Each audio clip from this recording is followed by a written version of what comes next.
I have a question for you. Do you know Him? Do you know my Savior?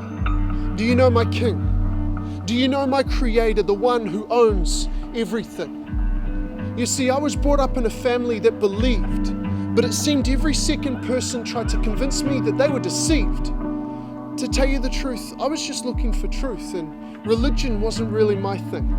I had no desire to be part of some man-made fake institution, but if God was real, then I wanted to know Him.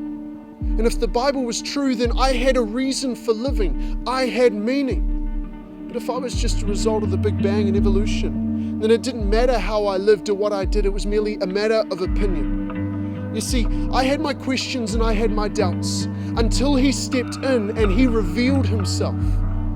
I remember one night, like it was just the other day, I fell to my knees to pray. God, are you real? Is all of this true? And then clearly He spoke to my heart. He said, Luke, I love you. And at that moment, I felt dirty. I felt weak. I felt helpless. I felt meek. But in the same moment, I felt love, I felt grace, I felt forgiveness, I felt embrace. There was no lightning bolt from heaven and there was no audible voice, but in that moment it struck me. With all my heart, I had made my choice. And it was Jesus, Jesus, Jesus. No, I'm not misusing His name. Too many people use it in vain. No, I'm shouting His praise.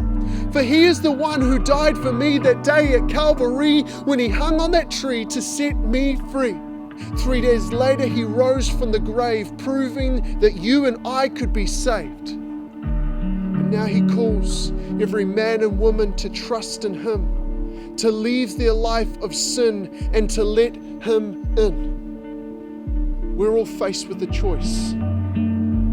Do we take His hand? Or do we ignore His voice?